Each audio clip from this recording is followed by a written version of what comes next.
So you're a land tenure property rights expert, but we're here sort of at the beginning of our climate change campaign. So it might help to sort of talk about the connection between those two topics. It's clear that to compel people to use their land and resources in climate-friendly ways, land rights are really critical, recognizing them, mapping them, all of these things. Has that conversation played a significant role in the broader climate conversation? Are these connections between land rights and climate outcomes being drawn in the way that they need to be? They are being drawn. I think the economic argument is there and the environmental argument is there. Now the challenge is to try to reach the climate community with all of these results, with the hope that securing rights is a recognized climate mitigation strategy by the negotiators, is recognized in the national level contributions that countries make, and is recognized as a sound investment by the new climate funds, including the Green Climate Fund. Right. It's clear that that would be a rights issue and an economic issue for those groups who might hold the land but not be formally recognized for doing so. Why is it also a climate issue? What's the explicit connection? The amount of carbon that is stored in the forests that communities use and hold is significant.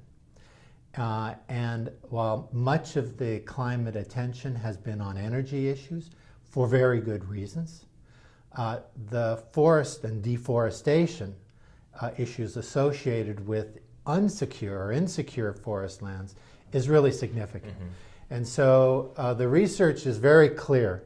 If communities have clear rights, secure tenure, the deforestation rates are significantly lower inside those lands than on similar lands outside those areas. Right. And so they make a major contribution to climate mitigation. And that's really the message I think we want to say is, here, when you put your climate commitments together, consider securing rights as a climate mitigation strategy. Don't just only consider about shifting your sources of energy or other contributions that you might make. What about the opposite issue, though? I mean, as a land expert and someone who's committed to recognizing and building out land rights, do you worry about the impact that climate change will have in that process? We hear a lot about how people are going to have to move, agricultural patterns are going to have to shift. Is that going to make this who's doing what and where question more difficult for people like you?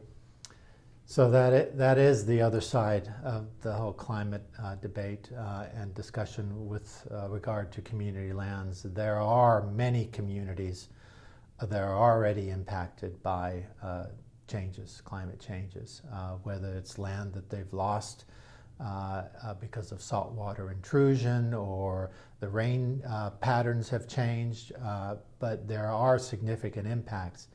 And the real issue there, obviously, is that those poor people who are probably more dependent on their land and the natural resources on their land than anyone are the first to be impacted and the most to be impacted, and they have the least discretionary resources to actually deal with them. They're often also politically marginalized, so their concerns, even though they may be the electoral majority in some of these developing countries, don't often have their concerns and their priorities addressed in public policy or in national legislation. One of the really interesting things about customary tenure arrangements is that they adapt to changes all the time.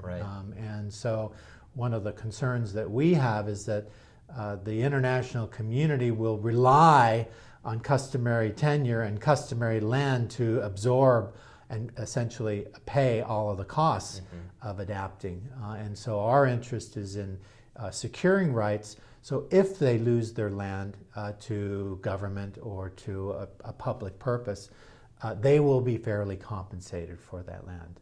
And if the government doesn't recognize that land as theirs, they really won't be eligible in many countries for at least appropriate compensation, whether it's market value or however that's calculated.